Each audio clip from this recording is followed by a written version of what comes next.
বাপেরা, নওজোয়ান তরুণেরা, আসেন যে আলোচনা করছিলাম ওই আলোচনার দিকে আবার ফিরে যাই। কেননা নবী, দয়াল নবী, আলোচনা আপনার আমার জন্য ফরজ। আলোচনা শোনাটাও আপনার জন্য আমার জন্য আল্লাহ ফরজ বানিয়ে দিয়েছে। আপনার জন্য আমার জন্য আমার রাসূলুল্লাহকে ভালোবাসাটাও ফরজ বানিয়ে দিয়েছে। এই যুবক, আল্লাহ নবী, নূর নবী, কথাটা আমি আপনি শুনছিলাম, সহিহ বুখারী কিতাবের মধ্যে রয়েছে।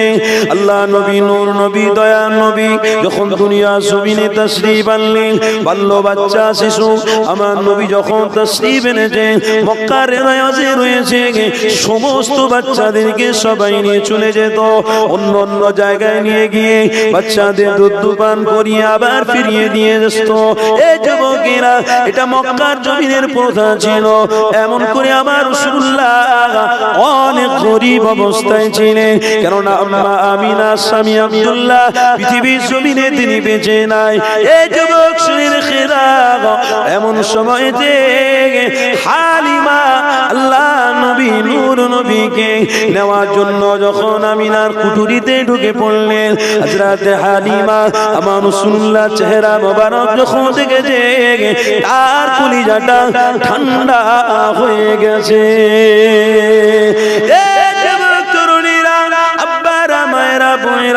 আল্লাহ নবী, নূর নবী, দয়াল নবী চেহারাটা আল্লাহ এত সুন্দর বানিয়েছিল, পৃথিবীর কোন মানুষকে এত সুন্দর নুরানি চেহারা দেওয়া হয়নি, যেটাকে আমার রাসূলুল্লাহকে আল্লাহ পাক দান করেছিলেন। এই যুবক, ওই মুহাম্মদ রাসূলুল্লাহর আর একটা জোড়া খুঁজে পাওয়া যাবে না গো। কেননা মুহাম্মদ রাসূলুল্লাহ হলো পৃথিবীর মানুষদের মধ্যে শ্রেষ্ঠত্ব লাকাব পেয়েছে। পৃথিবীর সমস্ত নবী আলাইহিস সালাম থেকে আল্লাহ নবীকে শ্রেষ্ঠত্বর মুকুট পরিয়েছে। এই যুবকেরা, তরুণেরা, ওই নবী পাক দয়াল নবী আমার কুঠুরির মধ্যে রয়েছেন। হালিমা যখন আমার রাসূলকে দেখে ফেললেন, হালিমার দিলটা বড় নরম হয়ে গেল। ওই বাচ্চার দিকে নজরটা দেওয়ার সাথে সাথে আল্লাহ নবীকে কোলে করে জড়িয়ে ধরে হালিমা চুমা দিতে লেগেছে।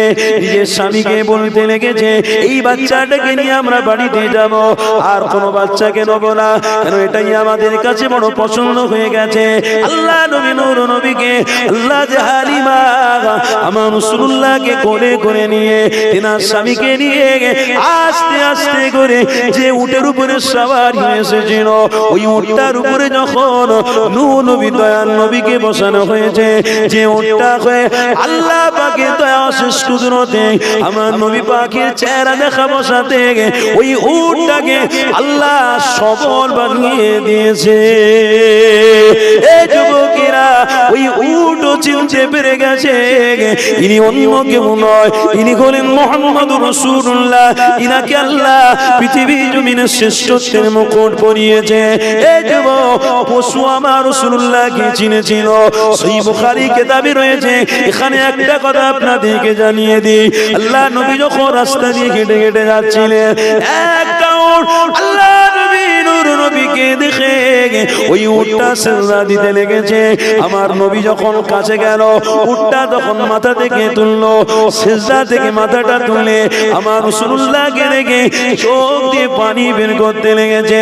এমন করে রাসূলুল্লাহ ওই উটের কানে কানে গিয়ে কি যেন বলে দিলেন। ওই উটটা খুশিতে আনন্দ হয়ে গিয়ে ওই উটটা আল্লাহ নবীকে আবার সিজদা দিতেছে। এই যুবক তরুণীরা, আজ উম্মতরা রাসূলুল্লাহকে চিনতে পারেনি, কিন্তু উট চিনেছিল। এক অবলা যন্ত্র পাখিও আমার রাসূলুল্লাহকে চিনেছিল। আল্লাহ নবীকে চেনা তোমার আমার জন্য এখনকার সময়ে বড় কঠিন ব্যাপার হয়ে গেছে। কেননা আধুনিক সময়েতে তোমার আমার জন্য নবীকে মডেল বলে আমরা মানছি না। অনেকে অনেক রকম শিক্ষিত হয়ে গেছি বলে অনেকে অনেকের ফলো করতে লেগেছে, অনেকে অনেকে আবার মডেল করতে লেগেছে। খবরদার আর আমার রাসূলুল্লাহকে আল্লাহ নিজে বলেছে ইন্নামা বুইস্তু মুআল্লিমান, আমার রাসূলুল্লাহকে আমি রব তাম পৃথিবী মানুষের জন্য শিক্ষা গুরু হিসেবে পাঠালাম। এই যুবকেরা, শিক্ষা গুরু হিসেবে যদি নবীকে মেনে নাও তাহলে তোমরা কামিয়াবি রাস্তা ধরতে পারবে। আমার নবীকে যদি শিক্ষা গুরু হিসেবে না মানো, কামিয়াবি কোনোদিন পেতে পারো না। এই যুবক, কোন নবীর আলোচনা শুনতে লেগেছি, কোন নবীর আলোচনা শুনতে বসেছি? আল্লাহ নবী নূর নবীকে হযরত ফাতেমা, হযরত খাদিজাতুল কুবরা আমার রাসূলুল্লাহকে চিনেছিল, নিজের বেটি আমার রাসূলুল্লাহকে চিনেছিল। এই যুবক, এমন করে যে কথা বলছিলাম ওই কথা থেকে আবার ফিরে আসি। হযরত কুদমা হালিমা আমার রাসূলুল্লাহকে নিয়ে ওই উটের উপরে সওয়ারি হয়ে আস্তে আস্তে করে বাড়ির দিকে গেলেন। ওই বাড়িটার ভিতরে যখন আল্লাহ নবীকে প্রবেশ করানো হলো, হযরত হালিমার বাড়িটা বড় কমজোর ছিল, হযরত হালিমা বড় গরীব ছিলেন। আমার রাসূলুল্লাহকে যখন ওই বাড়ির ভিতরে প্রবেশ করানো হলো, ওই বাড়িটা আলোয় আলোকিত হয়েছে। এই যুবকেরা, তরুণীরা, আল্লাহ নবী নূর নবী এমন করে হালিমার বাড়িতে যখন ঢুকেছে, হালিমা বলতে লেগেছে আমি বড় গরীব ছিলাম, এমন অবস্থায় আমার স্বামী অনেক কমজোর ছিল। আমার নবী যখন আমার বাড়িতে এসেছে, আমার ঘরটা আলোকিত হয়েছে, আমার অভাব কোনো দূর হয়ে গেছে। আমি হালিমা যখন মুহাম্মাদের চেহারার দিকে তাকাই, সব দুঃখ কষ্ট আমি ভুলে যাই।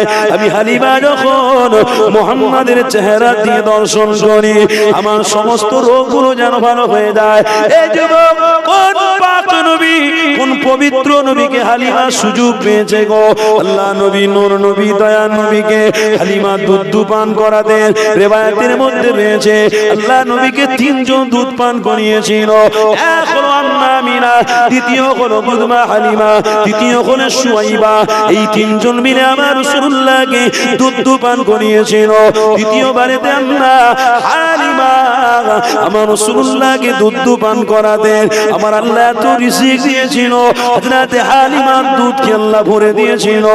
तमाम রিজিকের দরওয়াজা হালিমার জন্য খুলেছে, কেননা হালিমার ঘরেতে মুহাম্মদ রাসূলুল্লাহ রয়েছে।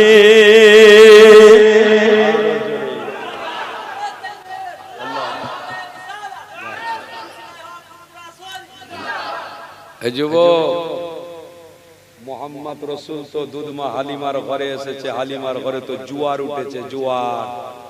আজও যদি কারোর বাড়িতে নবীর দরুদ চলে তো ওই বাড়িতে রহমতের ছায়া থাকবে, জোয়ার থাকবে, জোয়ার। কোনদিন ভাটা হবে না। যুবক শুনে রাখো, আমার বাপ শুনে রাখুন, আজও যদি কোনো বাড়িতে নবীর একটা সুন্নাতের আমল হয়, একটা আমার বোন, আমার মাদেরকে বলবো যারা বিবাহিতা, তিনাদেরকে আমি গুরুত্ব দিয়ে বলবো, আপনার স্বামী যখন ইনকামের জন্য বাইরে যায়, সে তো তার স্বার্থে যায় না, সে তো তার বিবির জন্য বেরিয়েছে, বাচ্চার জন্য বেরিয়েছে। কি গো বলুন, বিবির জন্য বেরিয়েছে, বাচ্চার জন্য বেরিয়েছে, তার স্বার্থে সে যায়নি। কোথায় ভোরে উঠে খাটতে যাচ্ছে, কোথায় আবার মাসকে মাস চলে যাচ্ছে খাটতে।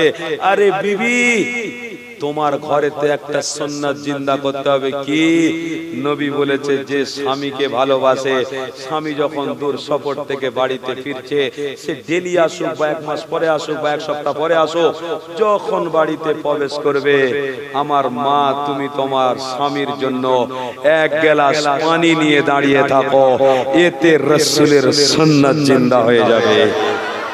আজকের সমাজে কোন বাড়িতে আছে দেখান, দেখান, দেখান, বলুন কোন বাড়িতে আছে? আমি তো বলছি 100%-এর মধ্যে 75% মানুষের ভিতরে রাসূলের সুন্নাত নেই। রাসূলের সুন্নাত 25% তো অনেক বেশি বলে দিয়েছি। কি গো, 25% তো অনেক বেশি বলে দিয়েছি। 100% মধ্যে আমার নবী বলেছে 100% উম্মত যেন সাকসেসফুল হতে পারে, 100% উম্মতরাই যেন আমি রাসূল আমার সাথে তারা জান্নাতি হতে পারে, 25টাও যেন জাহান্নামী না হয়। 25টা জাহান্নামী কেন হবে? এ যুবক, এর জন্য আমার রাসূল চেষ্টা করেছিল। তাই আজ উম্মতির মধ্যে প্রতিভা নিয়ে আসতে হবে, প্রেম নিয়ে আসতে হবে, ভালোবাসা নিয়ে আসতে হবে, যেন 75%, 80%, 90%, 95% কোনো পার্সেন্ট নয়, 100 যেন আমার রাসূলের দিওয়ানা হয়ে জান্নাতে যেতে পারে। আজকে তো বড় দুঃখ লাগে, যে বাড়িতে যাই শুনি স্বামী স্ত্রীর মহব্বত নেই। কি করে সুন্নাত জিন্দা হবে? ঘরের শুরুয়াত হচ্ছে স্বামী আর স্ত্রী। কি গো শুনছেন তো? ঘরের শুরুয়াত কি? স্বামী আর স্ত্রী। ও যুবক, এখন তো তোমাদের ভিতরে একটা ফিলিংস এসেছে, 13 বছর 12 বছর বিয়ে হয়ে যাওয়ার পরে মোবাইলে কি নারীদের ছবি দেখে দেখে নিজের বিবিকে বলছে এ তো আমার জন্য যোগ্য নয়, এ তো আমার জন্য যোগ্য নয়, খামাখা আমি তাকে বিয়ে করে এনেছি। ও যুবক, একটা কথা বলি, যখন তোমার আব্বা, কি গো শুনছেন তো? শুনছেন তো? যখন তোমার আব্বা মা গিয়ে তোমার বৌমাকে দেখে এসেছিল, বিবিকে দেখে এসেছিল, তখন তো তুমি মানা করে দিতে পারতে, আব্বা ওই মেয়েটাকে আমি বিয়ে করব না। দুটো হাত যখন এক জায়গায় করা হয়েছিল, বলো কবুল করলে? তখন তো জোরে বললে আলহামদুলিল্লাহ আমি কবুল করলাম। তখন একবার তুমি ডিসাইড করলে না, একবারও তুমি তখন চিন্তা করলে না। এখন 12 বছর সংসার করার পরে নারীদেরকে দেখে দেখে তোমার বিবিকে তুমি খারাপ বলছো, তোমার উপরে আল্লাহর ফেরেশতাদের লানাত আসবে, লানাত। খোদার কসম করে বলছি, কোরআন খোলো, ইন্নাল্লাযীনা কাফারু ওয়া মাতু ওয়া হুম কুফারুন উলাইকা আলাইহিম লানাতুল্লাহ। আল্লাহর ফেরেশতারা যে বান্দার উপরে লানাত দেয় সেটা স্বয়ং আল্লাহর লানাত হয়। কি ভাবছেন আপনারা? দুনিয়া এসে মজা করব, খাবো, আনন্দ ফুর্তি করব, মরে যাব, জান্নাতে যাব, অত সোজা নয়। এই আমতার এলাকার আশপাশের মানুষ, যদি আপনারা বড় লোক থাকেন, আপনার কাছে 20টা ছেলে যদি কাজ করে, 10টা ছেলে যদি কাজ করে আর 10টা ছেলে যদি কাজ না করে, আপনি রাখবেন? রাখবেন? বলুন রাখবেন? কি করবেন? ছাঁটাই করবেন না? করবেন না? কেন করবেন? কিসের জন্য? যে আমার স্বার্থের দরকার, আমার কাজের জন্য তাকে রেখেছি। কাজ করো, পয়সা নাও, বাড়ি যাও। ও যুবক, আমার রব বলেছে মুহাম্মদ রাসূলকে পাঠিয়েছি আমি জান্নাত দেব, আমাকে খুশি করবে বলে আমার রাসূলকে পাঠিয়েছি। তোমরা রাসূলকে ধরো, আমি আল্লাহ 100% কে জান্নাতে পাঠাবো। কাজ দিয়েছে, কাজ, সে কাজটা হলো প্রেম, প্রেম রাসূলুল্লাহর ভালোবাসা। আজকে তুমি রাসূল থেকে দূরে সরে যাচ্ছ। কে দূরে সরাচ্ছে? কে আপনাকে দূরে সরাচ্ছে? খবরদার, আমার রাসূল থেকে দূরে সরাতে ওই মুমিনকে পারবে না যে মুমিনের দিলেতে মুহাম্মদ রাসূল থাকবে। কথা ঠিক না ভুল বলছি? এই যুবক, এই যে নবী নবী করছেন আর রব রব করছেন, আল্লাহ আল্লাহ করছেন, আচ্ছা বলুন, আল্লাহর তরফ থেকে পরীক্ষা হতে পারে না? পারে না? পারে না? পিছনের বাপেরা বলুন, পারে না? পরীক্ষা 100% হতে পারে। কখন হবে, কোন সময় হবে, কোন রাতে হবে, কোন দিন হবে, আল্লাহু আলাম, আল্লাহ জানে। তবে শুনে রাখো, পরীক্ষা এমন হতে পারে, নামাজি আর যারা কম নামাজ পড়ে, বেশি নামাজ পড়তে পারে না, তাদের প্রত্যেকের পরীক্ষা আল্লাহ করতে পারে। একটা কথা আমার মনে পড়ে গেল, মিডিলে একটু বলে দিই আপনাদের। আমি জানি আপনারা ইতস্ততা বোধ করছেন, কিন্তু বললে হবে না। এখানে তো বাজনার ব্যাপার নেই, এখানে তো রাসূলুল্লাহর ব্যাপার রয়েছে। আমি জানি এখানে শয়তান ধরবে, আমি জানি আপনাদেরকে শয়তান যতটা পথভ্রষ্ট করানো যায় তারা চেষ্টা করবে। নবীর প্রেমিকরা হাল ছাড়বে না। যুদ্ধের ময়দানে এসেছে আর যুদ্ধের ময়দানে থেকে আল্লাহ তার রাসূলকে খুশি করে বাড়ি যাবে। যুবক, একটা কথা আমার মনে পড়ে গেল। একজন 5 ওয়াক্ত নামাজি 5 ওয়াক্ত নামাজ পড়ে পড়ে কপাল কালো করে ফেলেছে। শুনছেন তো নাকি? মনোযোগ আছে এদিকে। 5 ওয়াক্ত নামাজ পড়ে কপাল কালো করে ফেলেছে, ওই নামাজিটা কোনো একটা কারণে রাস্তায় বেরিয়েছে গভীর রাত্রিরে, 5 জন 6 জন মিলে তাকে ধরে ফেলেছে, ধরে তাকে জিজ্ঞাসা করছে তোমার নাম কি? বলে আমার নাম তো আব্দুস সাত্তার। ও তুমি কার অনুসারী? আনা মুহাম্মাদুর রাসূলের অনুসারী। আল্লাহ, আমি আল্লাহর অনুসারী, আমার রবকে ভালোবাসি, আমার নবীকে ভালোবাসি। শোনো, আজকে তোমার গর্দানটা যদি নিয়ে যেতে চাও তো আল্লাহ তার রাসূলকে ছাড়তে হবে, আর যদি গর্দানটাকে কাটাতে চাও তো রাসূল আর আল্লাহকে তোমাকে ছাড়তেই হবে। বলো তুমি কোনটা চাও? ছাড়তে চাও না ধরে রাখতে চাও? কোনটা? নামাজি তখন বলছে না, আমাকে তো ছাড়তে হবে। কেন? আমার পিছনে আমার ছেলে আছে, আমার পিছনে আমার মেয়ে আছে, আমার বিবি আছে, আমার বাপ বেঁচে আছে, আমার মা বেঁচে আছে। আমি ইনকাম করলে তাদের খাওয়া হয়। কথা শুনছেন না? আমি ইনকাম করলে তাদের খাওয়া হয়। না না না, আমাকে গর্দান কাটানোর দরকার নেই, আমাকে বাঁচতে হবে। ও যুবক তখন বলছে আমি নবীকেও ছাড়তে রাজি আছি, রবকেও ছাড়তে রাজি আছি, সব ছেড়ে দেবো, আমার গর্দানটা কাটো না। ওই যে 5-6 জন দুশমন ছিল, তারা বলছে যাও, চলে যাও, যাও, তোমাকে কোন প্রকারের ডিস্টার্ব করলাম না, তুমি চলে যাও। বাহ! আর একজন দাঁড়ি নেই, মাথায় টুপিও ভালো করে রাখে না, নামাজও ভালো করে পড়ে না। ও যুবক রাস্তা দিয়ে হেঁটে হেঁটে যাচ্ছে গভীর রাত্রে, 4-5 জন ধরেছে, তাকে ধরে জিজ্ঞাসা করছে বল তোমার নাম কি? বলে আব্দুস সাত্তার। তুমি কার অনুসারী? আনা মুহাম্মাদুর রাসূলুল্লাহ। কাকে ভালোবাসো? রবকে ভালোবাসি, রবকে স্মরণ করি, রব আমাকে রিজিক দেয়, রব আমাকে খাওয়ায়, হাত দিয়েছে, পা দিয়েছে, तमाम দুনিয়া সাজিয়েছে, তাই আমার রবকে আমি ভালোবাসি। ও যুবক মুখ সামলে কথা বলো, গর্দান তোমার চলে যাবে। তোমার রবকে যদি তুমি ধরে থাকো, তোমার রবকে যদি ছাড়ো, নবীকে যদি ছাড়ো, নাম যদি পরিবর্তন করো, তোমার গর্দান থাকবে আর তুমি বাড়িতে যাবে। কোনটা চাও বলো? যুবক তখন ফুল পাওয়ারে বলেছিল যাকে দিলে ঢোকানো যায় তাকে দিল থেকে বার করা যায় না। আমি আমার দিলেতে মুহাম্মদ রাসূলকে ঢুকিয়েছি, কেটেও যদি ফেলে দাও আমি আমার নবীকে ছাড়বো না, তে আমার রাসূলকে ভালোবেসেছি আর মরণ পর্যন্ত বেঁচেই যাব। একজন নামাজি আর একজন কিছু কিছু নামাজি, দুটোর মধ্যে ইমানের পার্থক্য হয়ে গেল।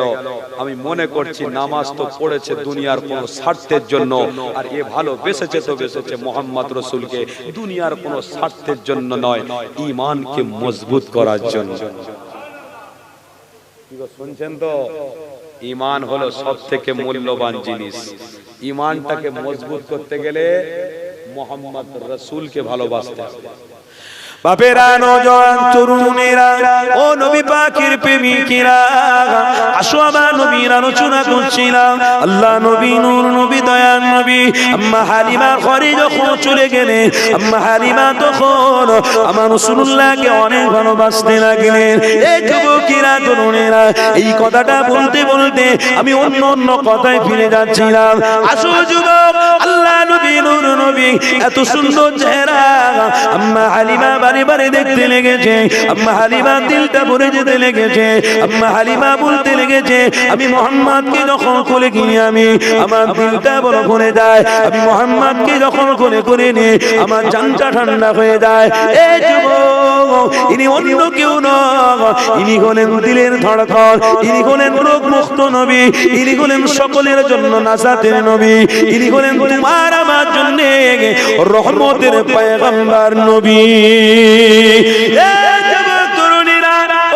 পাকের প্রেমিকেরা, আসো আমার নবীকে হযরত হালিমা দুধ পান করায়। আম্মা হালিমা আমার রাসূলকে ভালোবাসে। আম্মা হালিমা নিয়ে কোলে পিঠে মানুষ করতে লেগেছে। এই যুবক তরুণীরা শুনে রেখে দাও, আম্মা হালিমার 4টে কলিজার টুকরা সন্তান ছিল।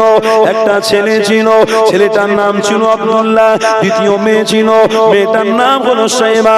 তৃতীয় আর একটা কন্যা ছিল, ওই কন্যাটার নাম হলো খুনফা। আর একটা কন্যা ছিল, ওই কন্যাটার নাম হলো হুজাফা।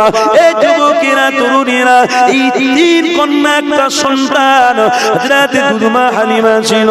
ও যুবক শুনে রেখে দাও, আমার রাসূলুল্লাহ রাসূলুল্লাহকে হযরত হালিমা যেমন ভালোবাসতেন ওই রকম সাইমা আমার রাসূলুল্লাহকে অনেক ভালোবাসতেন। আল্লাহ নবীকে কোলে পিঠে নিয়ে মানুষ করতেন, আল্লাহ নবীকে চুমা খেতেন, আল্লাহ নবীকে নিয়ে এখানে সেখানে ঘুরতে যেতেন। এই যুবক হযরত আম্মা হালিমা এমন করে কন্যা, বড় কন্যা আমার রাসূলুল্লাহকে খুবই প্যার করত।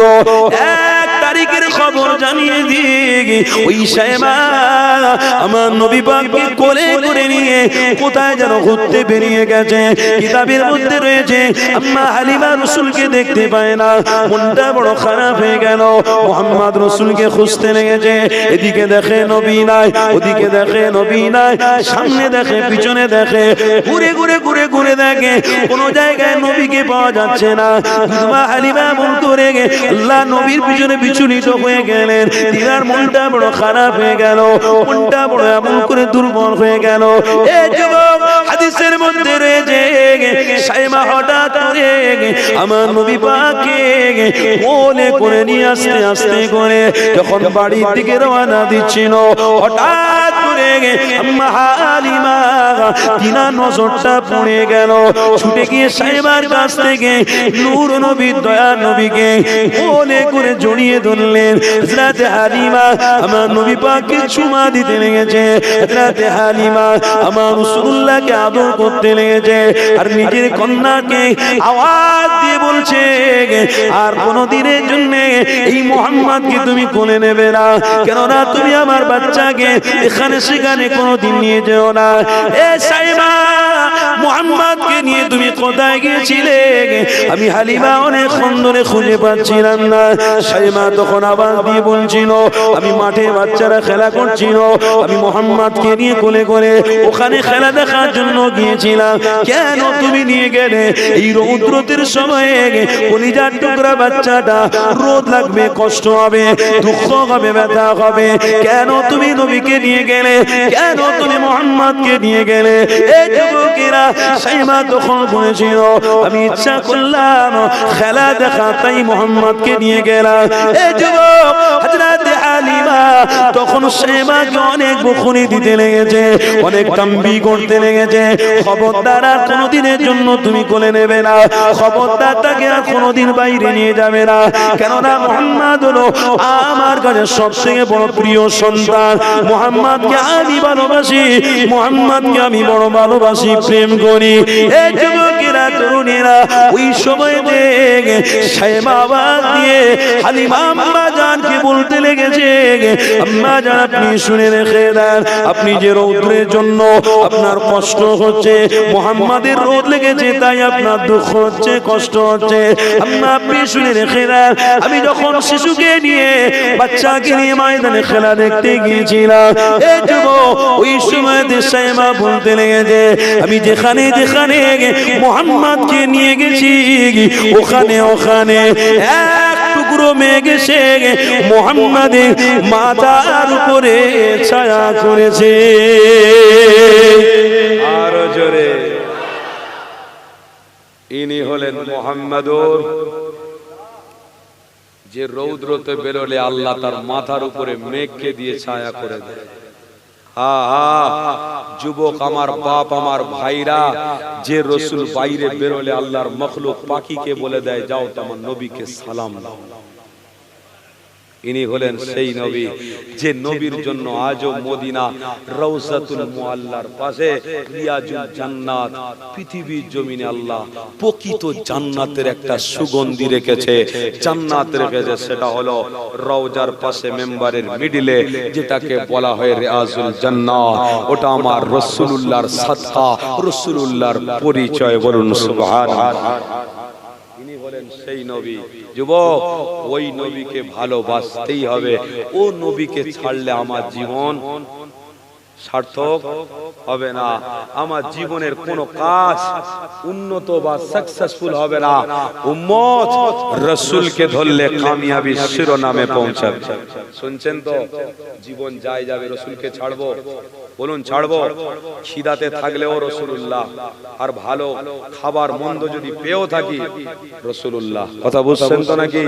আল্লাহ যেন আমাদের সকলকে কবুল করেন, বলুন আল্লাহুম্মা আমিন। দরুদ শরীফ, আল্লাহুম্মা সাল্লি আলা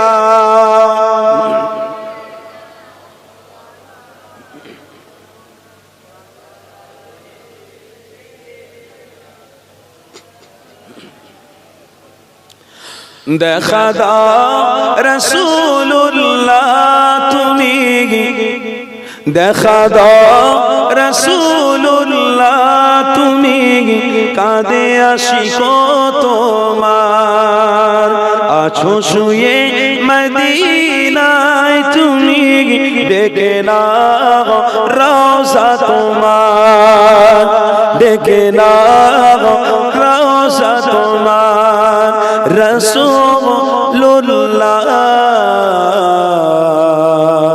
কি হবে আমার পায় রাসূলুল্লাহ কি হবে আমার পায় লা ইলাহা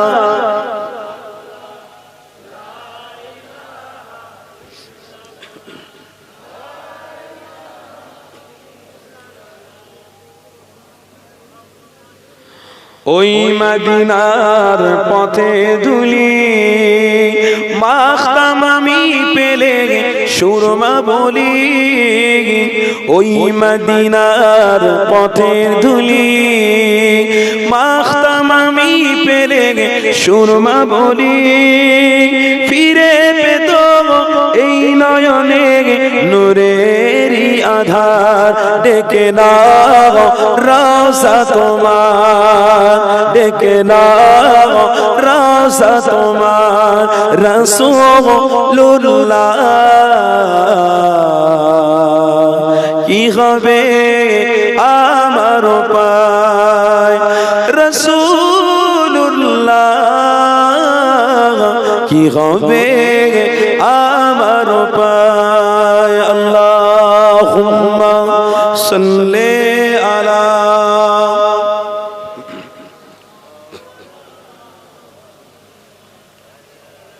মাশাআল্লাহ মাশাআল্লাহ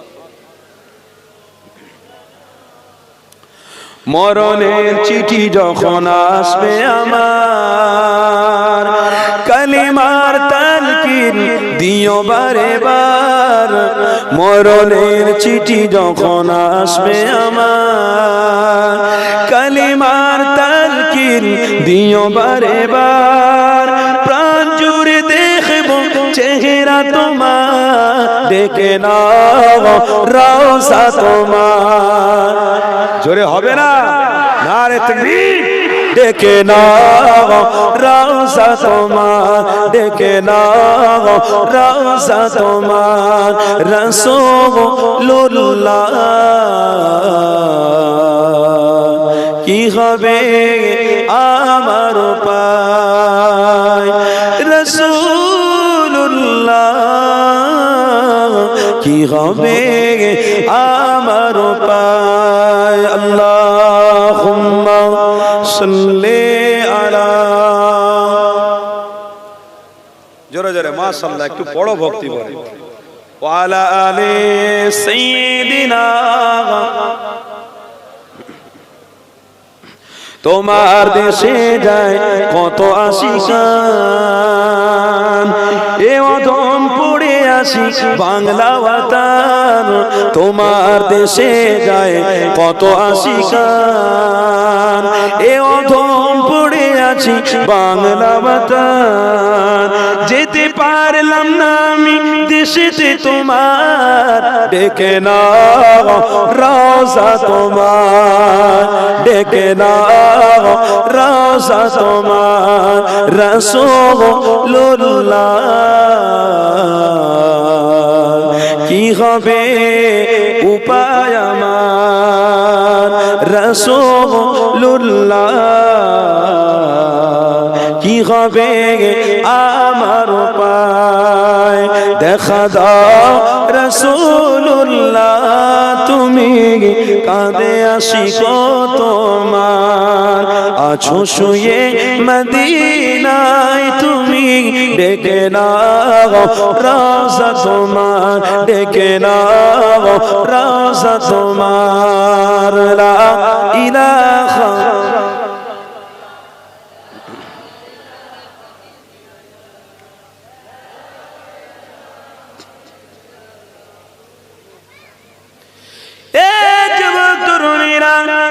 নবী পাকের প্রেমিকেরা, আসো আল্লাহ নবী নূর নবী দয়ার নবীকে কোনদিনের জন্য আমরা ছাড়বো না। বলুন ইনশাআল্লাহ, আরো জোরে বলুন ইনশাআল্লাহ। এ যুবকেরা শুনে রেখে দাও, আমার নবীকে ছাড়লে তোমার আমার লস হবে। আল্লাহ নবীকে সর্বক্ষেত্রে ধরে নাও। এ যুবকেরা তরুণেরা, আর একটা কথা আমার মনে পড়ে গেল, নূর নবী দয়ার নবী আমার যখন এই পৃথিবী জমিন ইসলামের কথা বলেছিল, এই যুবকেরা কুফার মুরাইশির লোকেরা মক্কা জমিনের মানুষেরা আমার নবীকে অনেক আঘাত দিতে লাগলো। তারপরেও কিন্তু আমার রাসূলুল্লাহ হাল ছাড়ে না, কেননা আমার নবী জান্নাত ঘুরে এসেছে, আমার নবী জাহান্নাম ঘুরে এসেছে। আল্লাহ নবী সবই জানে, জাহান্নাম তিনি ঘুরে এসেছে, জান্নাত ঘুরে এসেছে, তিনি নিজে দেখে এসেছে, উপলব্ধি করে এসেছে। আমার উম্মতরা যদি জাহান্নামে চলে যায়, আমি নবী থাকতে পারবো না। এই যুবকেরা তরুণীরা শুনে রেখে দাও, নূর নবীকে তোমার আমার জন্য কেন ভালোবাসতে হবে, এটা কেন আমার তোমার জীবনে আনতে হবে, কেননা মুহাম্মদ রাসূলুল্লাহ তোমার আমার জন্য হলো ঈমান। ও নবী পাকের প্রেমিকরা শুনে রেখে দাও, আল্লাহর নবী নূর নবী দয়ার নবী, দয়ার নবীকে আল্লাহ কত বড় মর্যাদাপূর্ণ নবী বানিয়েছে। আর সেই কিতাবের মধ্যে রয়েছে, নবী আমার মসজিদে নববী শরীফে বসে রয়েছে, সাহাবারা সবাই বসা, আল্লাহ নবী আমার বুঝাতে লেগেছে, বাবা সাহাবারা শুনে রেখে দাও, দুনিয়া ফাইন্নাহা লাইসাত বিদারি মাকাম ওয়ালা তাতমাউ ফি দুনিয়া ওয়ালাউ খাদাতুমাল ফাআমিন ওয়াসুবু ইলাল্লাহ। বাবা সাহাবারা শোনো, এই পৃথিবী জমিন তোমার আমার জন্য চিরজীবনের নয়। পৃথিবীতে এসেছো, সবাইকে দুনিয়া ছাড়তে হবে। কেউ টাকাওয়ালা হলেও দুনিয়া ছাড়বে, কেউ ধনদাওয়ালা যদি দেখো দুনিয়া ছাড়বে, কেউ ভালো বিল্ডিং যদি শোয় তাকেও দুনিয়া ছাড়তে হবে, এসির বাড়িতেও যদি ঘুমিয়ে থাকে তাকেও দুনিয়া ছাড়তে হবে।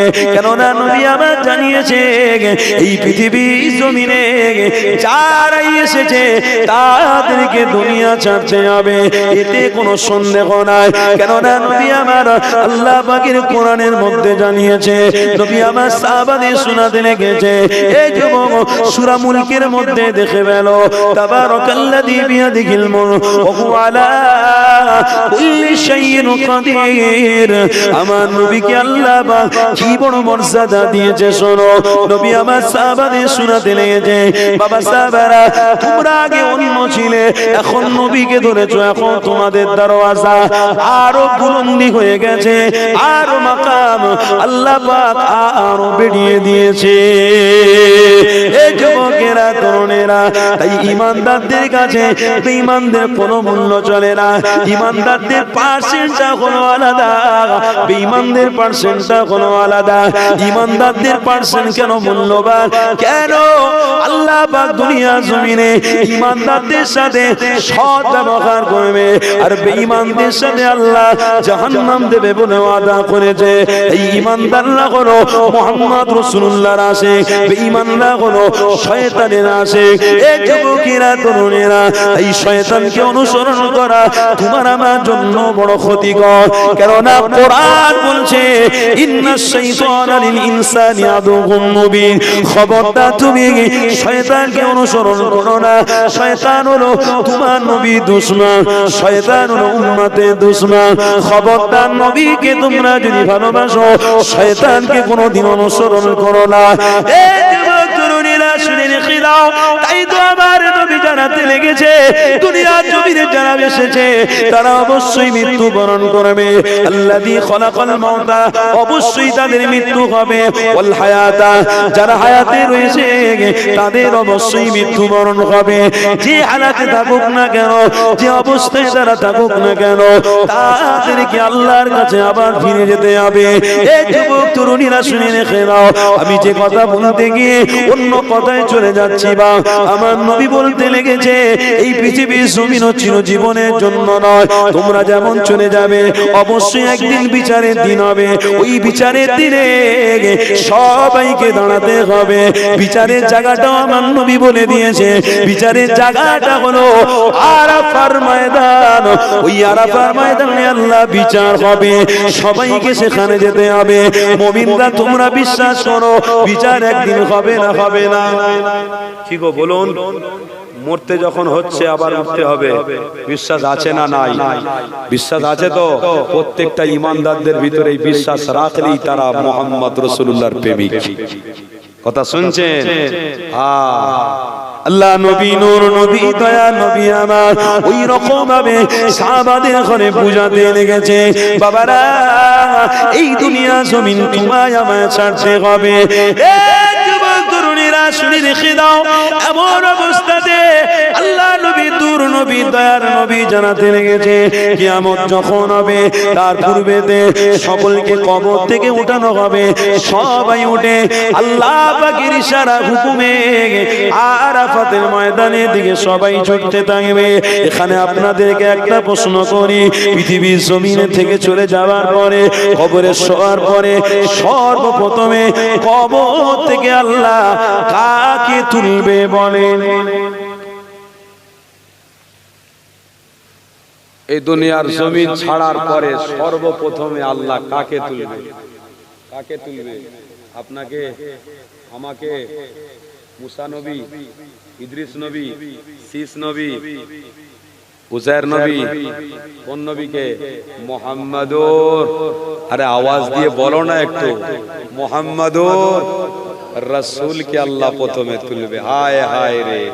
সহিহ বুখারী এবং মুসলিম শরীফের মধ্যে আছে যে মুহাম্মদ রাসূলের উম্মত আল্লাহ এত মর্যাদা দেবে, কিয়ামতের দিনে এরা যতক্ষণ না আগে জান্নাতে যাবে অন্য নবীর উম্মতরা জান্নাতে যাবে না। বুখারী শরীফ ও তিরমিজি শরীফের কিতাবের মধ্যে আছে কিয়ামতের কঠিন দিনে মুহাম্মদ রাসূলের উম্মতদের হিসাব আগে হবে, তারপরে অন্য নবী আলাইহিস সালামের উম্মতদের হিসাব হবে। আগে মুহাম্মদ রাসূলের উম্মতের হিসাব আগে, তারপরে পরে। তাহলে আমাদের মর্যাদা বাড়ছে না কমছে? বলুন। আর সেই নবীকেও আবার দুনিয়া থেকে আগে তোলা হবে। শুনছেন তো নাকি? সর্বপ্রথম বাবেরা, নওজোয়ান তরুণেরা, আল্লাহ ফেরেশতা জিবরাইলকে পাঠিয়ে যাও আমার রাসূলুল্লাহ যেখানে রয়েছে ওখানে আমার রাসূলকে আগে তোলো। ফেরেশতা জিবরাইল এসে আল্লাহ নবীকে সালাম দেবে। সালাম দিয়ে যখন নবীকে ওঠানো হবে, এ যুবকেরা শুনে রেখে দাও, আমার রাসূলুল্লাহ যখন তিনি উঠবেন তেনার দু চোখ দিয়ে পানি মোবারক থাকবে।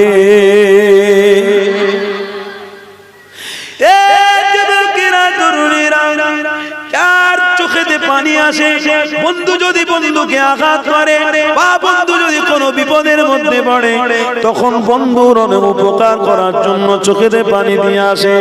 বাবা কোনো অসুবিধার মধ্যে পড়েছে, ছেলে চোখ দিয়ে পানি আসবে, বা ছেলে কোনো অসুবিধার মধ্যে পড়েছে, বাপের চোখ দিয়ে পানি আসবে।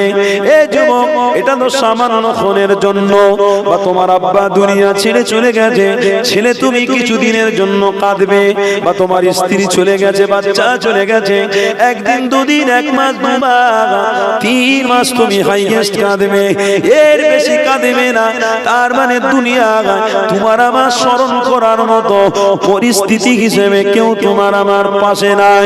এই যুবক, নবী পাককে ভালোবাসা, নবী পাককে মহব্বত করা আল্লাহ তোমার আমার জন্য ফরজ কেন বানিয়েছে? এই জন্যে, কেননা নবী আমার মৃত্যুর পরেও তোমার আমার জন্য চোখের পানি ফেলতে থাকবে। আল্লাহ নবী যখন উঠবে চোখ দিয়ে তেনার পানি থাকবে। জিবরাইল ফেরেশতা জিজ্ঞাসা করবে, ইয়া রাসূলুল্লাহ, হাবিবাল্লাহ, কেন আপনার চোখে পানি বলেন? আল্লাহ নবী তখন বলবে, ইয়া আখি জিবরাইল, আমার চোখ দিয়ে পানি এই জন্য বের হচ্ছে কেননা আমার উম্মতিদের কি উপায় হবে, হিসাবের দিন কখন হবে বলো জিবরাইল? আল্লাহ নবী ফেরেশতাকে জিজ্ঞাসা করতে লেগেছে। ফেরেশতা তখন বলতে লেগেছে, ইয়া রাসূলুল্লাহ, হাবিবাল্লাহ, কিয়ামত ঘনিষ্ঠ হয়ে গেছে, আপনাকে এখন এখন আমি তুলতে এসেছি, আপনি সর্বপ্রথমে এসেছে। নবী আমার চোখের পানি বন্ধ করে দিয়ে এমন করে আল্লাহর ফেরেশতাকে খুশির খবর জানাতে চাইবে। ওগো জিবরাইল শুনে রেখে দাও, আমি মুহাম্মদ বড় খুশি হচ্ছি, কেননা কিয়ামতের দিনের আগে সর্বপ্রথমে আমি মুহাম্মদ আগে যখন উঠেছি অবশ্যই আমার উম্মত উম্মতিদের নাজাত দিয়ে জান্নাতে যাব। আল্লাহ নবী খুশি হয়ে জিবরাইলকে বলতে লেগেছে, আমি জাহান্নামের দরওয়াজার সামনে দাঁড়িয়ে থাকবো, আমার একটা উম্মতকে জাহান্নামে যেতে দেবো না। আমি ফুলসিরাতের রাস্তার সামনে দাঁড়িয়ে থাকবো, আমার একটা উম্মতকে আমি ফুলসিরাতের রাস্তা পার করিয়ে দেবো, কাউকে পড়তে দেবো না। আমি সেই নবী, আমার উম্মতকে আমি এতটাই ভালোবাসি। এ যুবকেরা, তরুণীরা, সর্বক্ষেত্রে আমার নবীর কথা মানো, সর্বক্ষেত্রে আমার রাসূলকে তুমি ভালোবাসো, তবেই তুমি কামিয়াবি হতে পারবে। খবরদার কাউকে দেখে ফলো করতে যেও না, আমার রাসূলুল্লাহকে ভালোবাসো, অবশ্যই তুমি কামিয়াবি হবে।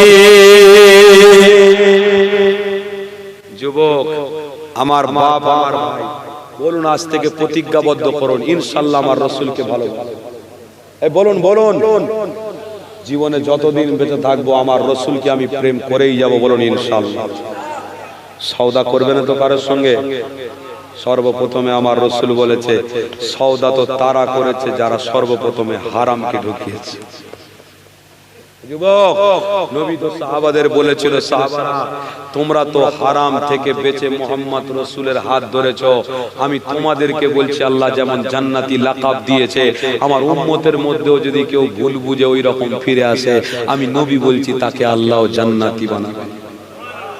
হয়ে গেছে হারাম, ভুল হয়ে গেছে, আজকের বসেছি তওবা করতে। আল্লাহ নিজে বলছে, ইন্নাল্লাহা ইউহিব্বুত তাওয়াবিন ওয়া ইউহিব্বুল মুতাতাহহিরিন। বান্দা তুমি তওবা করো, আমি আল্লাহ তোমাকে maaf করে দেব। আল্লাহ নিজে বলছে, বান্দা তুমি তওবা করে ফেলো। ও যুবক, ও আমার বাপ, আমার ভাই, পর্দার অন্তরালে আমার মা, আমার বোনেরা, আজকে সুযোগ আছে, যদিও ভুল হয়ে যায় আজকের বসে তুমি তওবা করে নাও।